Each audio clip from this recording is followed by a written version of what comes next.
Teman-teman, saya sekarang dengan Mas Jagat Hariseno. Iki publik Surabaya itu tidak pernah tahu. Nek sampean tonton wajahnya, pasti mengingatkan kita dengan sosok Wisnu Sakti Buwana. Wajahnya itu. Tapi nek karakternya wis gak podo. Karakter itu ono sing ngetan, ini ngulon. Agak berbeda tajam. Nah, kenapa saya menampilkan Mas Seno? Sudah lama saya pengen ketemu Mas Seno ini sebab beliau ini bukan aktivis partai, tapi keputusan Mas Seno ini bisa mempengaruhi partai. Nah, nanti saya mau tanya-tanya tahun 2010 misalnya. 2010 itu Bu Risma bukan siapa-siapa.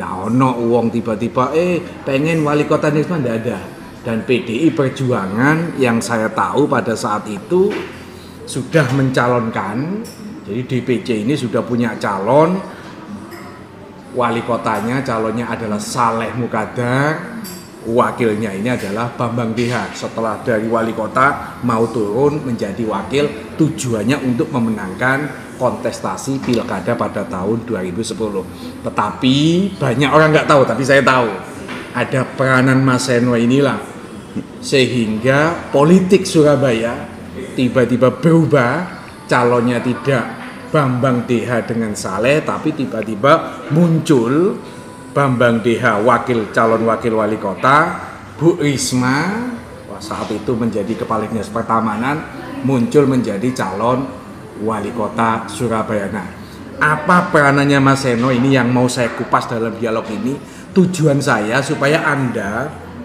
bisa melihat sosok Bu Risma itu sakjane kaya apa sih. Ojo ditonton nek ketika ngamuk-ngamuk taman dirusak, ngamuk-ngamuk fasum dirusak. Nah, ini ada sisi lain yang akan bisa diceritakan sosok tentang Bu Risma. Kesimpulan nanti pada Anda seperti apa kan. Nah, Mas Seno, selamat datang di acara channelnya Cak Soleh. Saya ini punya channel Mas Seno. Saya lagi seneng bicara-bicara di YouTube, acara podcast. Nah, Mas Seno ini adalah kakak kandung dari Wisnu Sakti Buwana. Betul. Nah, saya pengen tanya. Tahun 2010 Mas Seno, itu kan calon awalnya itu Saleh Bambang. Ya. Ya toh, kok tiba-tiba berubah menjadi Bambang Risma itu? Ya apa ceritanya? Jadi pertama terima kasih Mas Soleh sudah undang saya di acara. Pada saat itu memang calonnya adalah Bambang Saleh. Bambang Saleh. Nah, tetapi saya waktu itu sempat berdiskusi juga dengan almarhum Pak Cep yang waktu itu masih mantan sekjen waktu itu, ya kan. Nah, kebetulan sekjennya waktu itu Pak Pramono Anung. Saya diskusi dengan Bapak waktu itu. Apa sudah benar untuk pilihannya itu Saleh Bambang, karena secara survei itu cukup berat pada saat itu. Mestinya harus ada calon lain gitu kan. Cuman siapa? Nah, kita masih belum tahu. Nah, itu pilkada masih berapa lama? 1 tahun, setengah tahun? Enggak, jadi sudah mulai dekat sebetulnya, sudah mulai dekat, mendekati pendaftaran. Sudah mendekati proses sudah penjaringan internal partai. Sebelumnya itu, ya kan.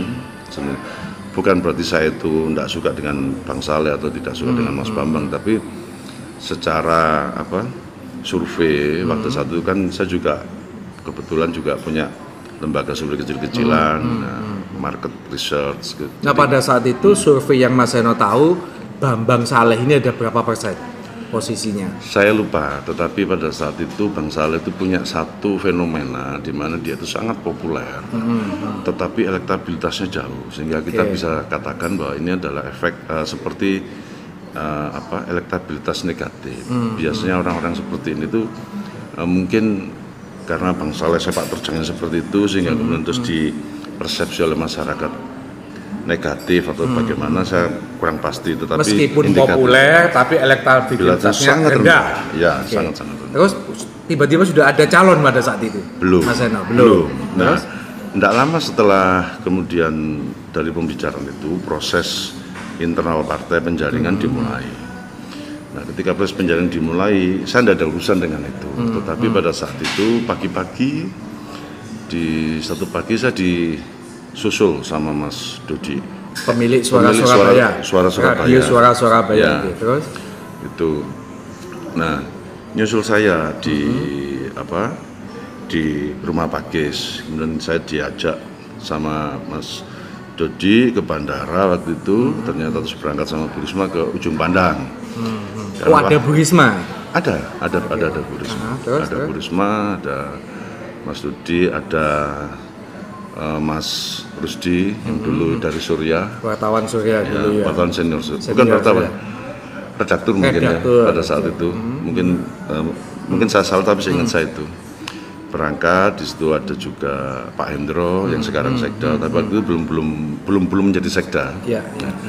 Berangkat ke Ujung Pandang, intinya di sana itu saya diajak keliling untuk UKM, melihat UKM karena waktu itu memang saya lagi aktif. Perjalanan ini pernah ngobrol dengan Bu Risma?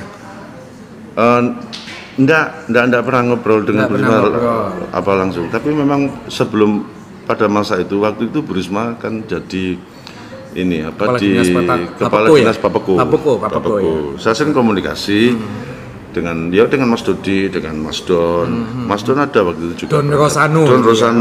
Ada. Nah, kita berangkat ke sana. Kebetulan waktu itu kan saya aktif di Posko 100 yang kemudian juga membidangi untuk UKM. Karena kan memang saya sedang melakukan studi tentang UKM dengan Posko 100 itu sebetulnya. Nah, tetapi di tengah perjalanan di Ujung Pandang itu tiba-tiba saya malam itu ada pembicaraan dengan Mas Dodi, dengan Mas Rusdi, terus dengan Pak Hendro, dengan Don Rosano juga. Minus Bu Risma. Oke. Ya, apa yang dibicarakan waktu itu? Waktu itu mereka menanyakan kepada saya, apakah Bu Risma ini bisa menjadi wali kota lewat PDI Perjuangan, calon wali kota lewat PDI Perjuangan. Saya cuma bertanya, seberapa serius Bu Risma? No, Mas Seno, ini kan tiba-tiba diajak ke Ujung Pandang ya? Iya.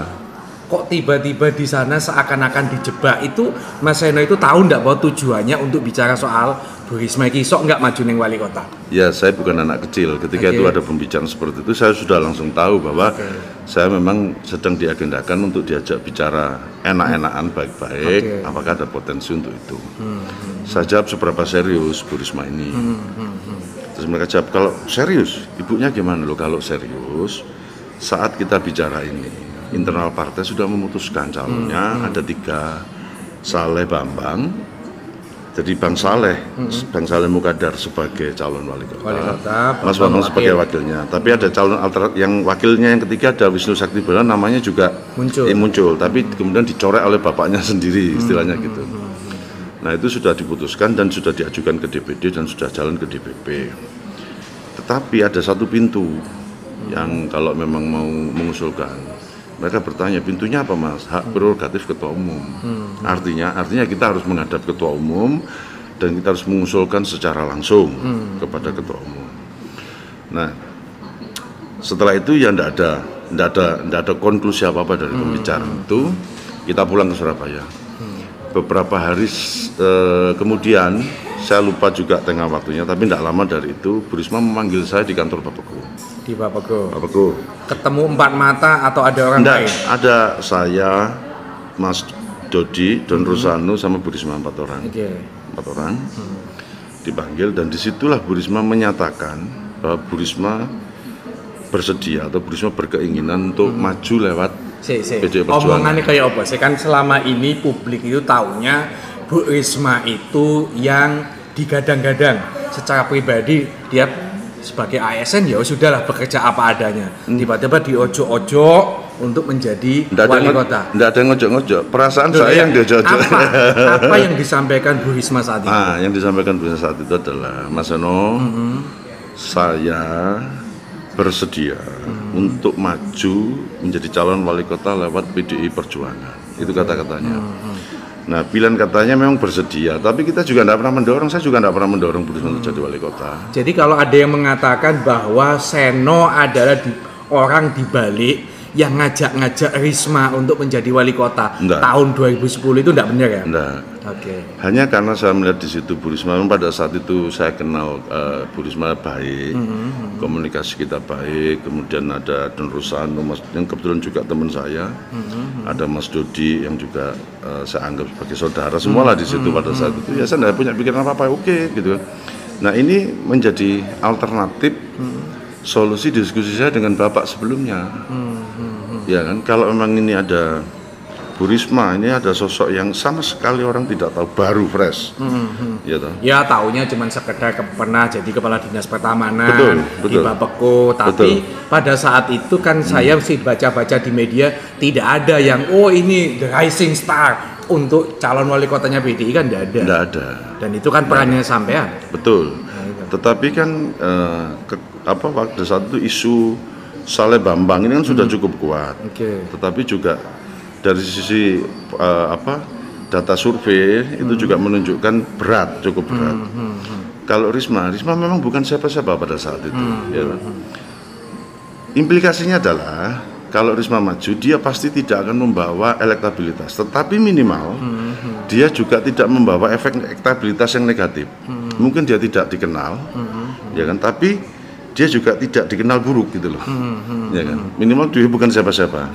Nah, kita berangkat dari zero. Tetapi pada saat itu Mas Bambang kan sudah punya kekuatan sebagai meskipun hampir 10 tahun jadi wali kota kan betul. gitu. Meskipun ketika Mas Bambang itu diposisikan jadi wakil, ini juga bukan citra yang bagus. Tapi bagaimanapun juga, saya yakin mesin partai itu solid. Karena pada saat itu saya meyakini sebuah teori dari beberapa kasus di PDI Perjuangan sendiri, bahwa di beberapa wilayah, di mana kalau PDI menang, itu pada posisi PDI itu solid, itu menang, kemungkinan besar menang. Berarti yang ingin Mas Seno sampaikan pada saat itu 2010 ketika calonnya Risma itu bukan berarti penentunya itu adalah Bu Risma menang, tapi karena Bambang Deha dan partai. Bambang Deha dan kekuatan partai. Betul, Bambang Deha dan kekuatan. Dan kebetulan kan waktu itu kan pemenang pemilu juga kan. Pemenang ya pada saat itu pemenang pemilu.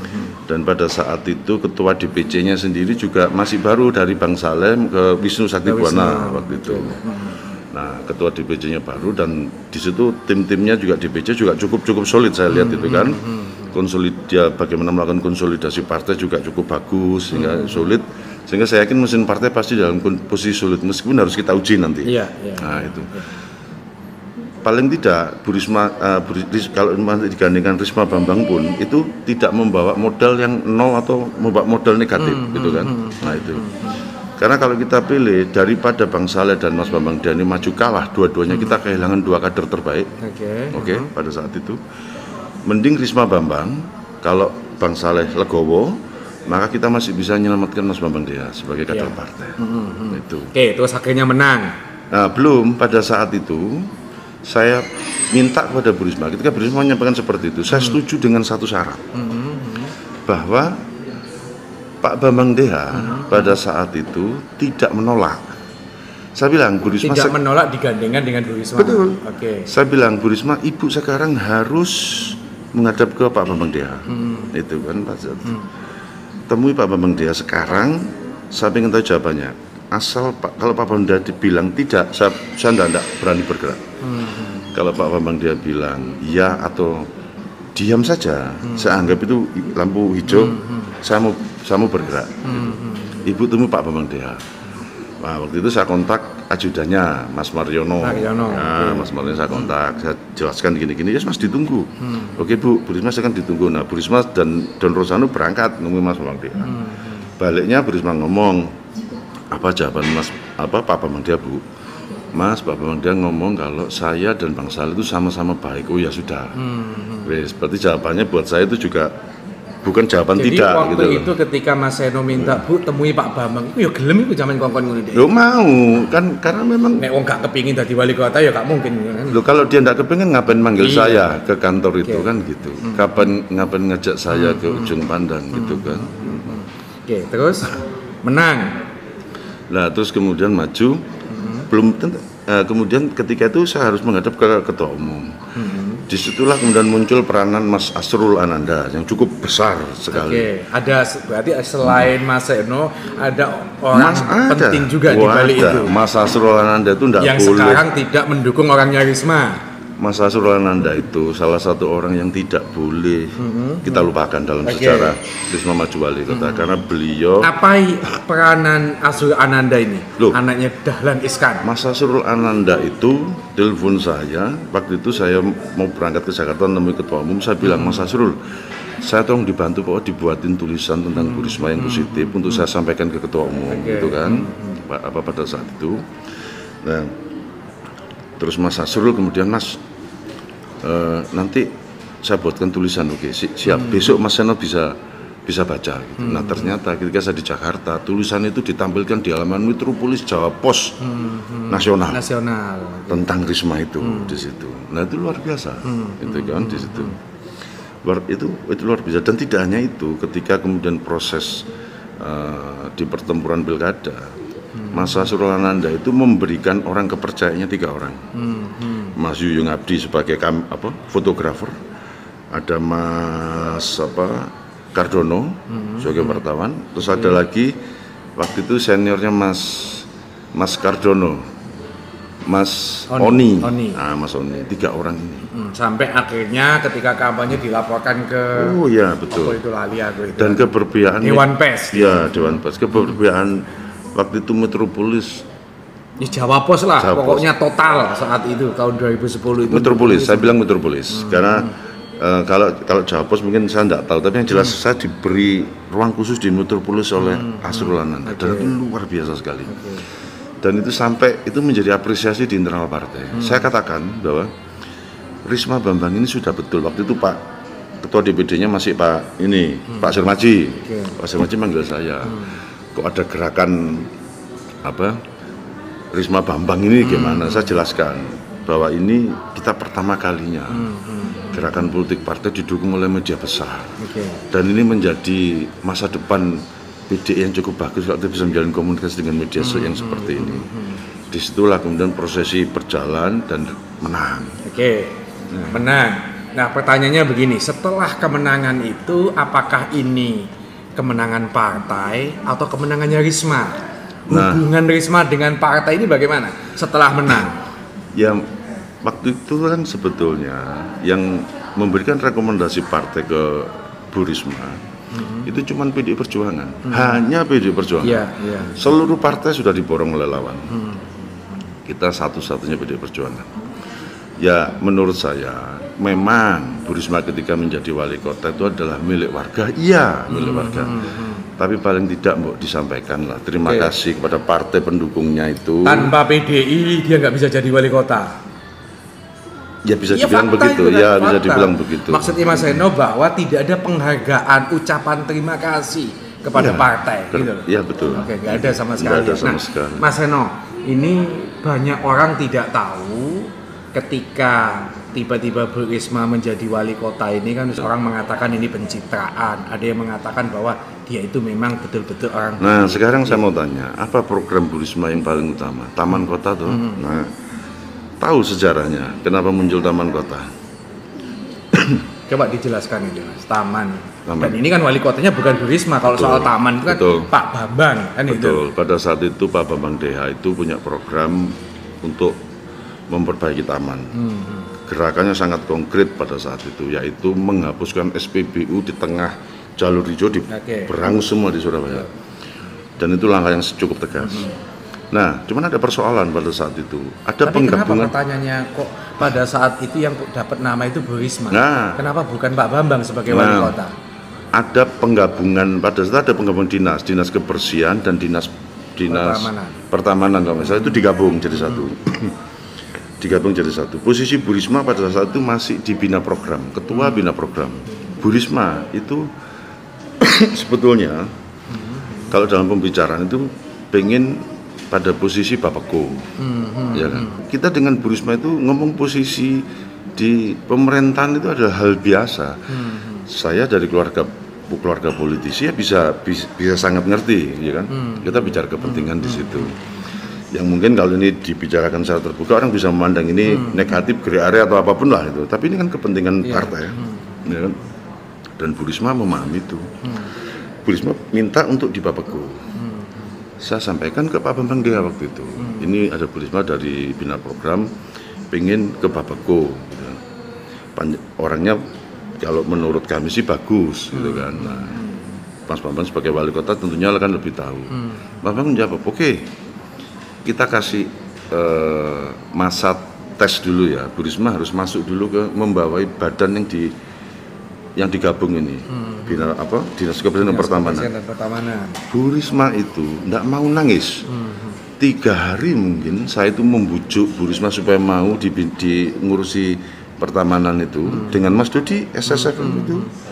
Nah, Mas Dodi mungkin lebih telaten ketemu Bu Risma untuk membujuk. Kita agak mundur lagi ya. Iya, kita agak mundur lagi. Pada saat dulu masih sebelum di Bapeko. Ya, sebelum di Bapeko. Jauh hari itu Mas Seno sudah hubungannya baik dengan Bu Risma. Betul, sudah hubungannya baik. Nah, akhirnya Bu Risma dirayu Mas Dodi mau untuk ditaruh di Dinas Pertamanan. Dan Mas Bambang menaruh Bu Risma di Dinas Pertamanan. Nah, karena mungkin Bu Risma sendiri Bu Risma ini kan sebetulnya dari keluarga yang tidak jauh-jauh dari bisnis taman sebetulnya kan ya, sehingga mungkin instingnya juga sudah jalan, apalagi Bu Risma juga mungkin dari lulusan arsitek gitu kan, jadi ya masuklah di situ. Nah, jadi Bu Risma mulai kemudian membenahi taman-taman itu ya. Nah, pada saat itu kan otomatis taman ini kan menjadi lebih baik dan itu menjadi programnya Pak Bambang Dea yang terlihat jelas setelah pasca pemberangusan SPBU itu, ya kan. Pada saat itu, nah, kemudian harus diakui bahwa penanganan tamannya bagus, Bu Risma ya bagus, penanganan taman bagus. Nah, ketika kemudian Bu Risma di Bapeko dan ketika Bu Risma mencalonkan jadi wali kota, saya menghadap Mas Bambang Dea, Mas, kalau Bu Risma ini kan sekarang ini elektabilitasnya cuma 1%, padahal kita nanti pasti diajukan ke ketua umum, gitu. ke ketua umum pasti harus ada program, Boleh ndak program panjenengan yang taman ini nanti biar diklaim jadi programnya Bu Risma? Gak apa-apa, itu. Nah, sudah, saya berangkat ke Jakarta, dikontak Mas Asrul, saya minta dibuat tulisan, ditaruh di halaman Kompas. Apa yang di Jakarta, saya ketemu Mas Bambang Dea, dan Mas Bambang Dea juga istilahnya mendukung posisi saya menghadap ketua umum itu. Mas Bambang dia sangat mendukung terhadap Risma Bambang itu. Yang belakangan ketika Mas Bambang jadi wakilnya, akhirnya Mas Bambang juga tidak diwongke sama Bu Risma itu kan. Pertanyaan saya, setelah menang tahun 2010 tidak lama itu kan terjadi gesekan antara Pak Bambang dengan Bu Risma. Padahal ini kan dulu wali kota, Bu Risma itu bawahannya. Giliran dibalik terjadi gesekan. Apa yang Mas Seno tahu sehingga ujungnya Pak Bambang itu mundur? Saya sebetulnya detail saya tidak tahu, tapi konstruksinya kira-kira ada yang mengatakan begini, Bu Risma terlalu kaku, Pak Bambang itu tidak diuwongno, tidak diajak ngomong karena posisinya dia sebagai wakil. Itu benar tidak? Jadi gini,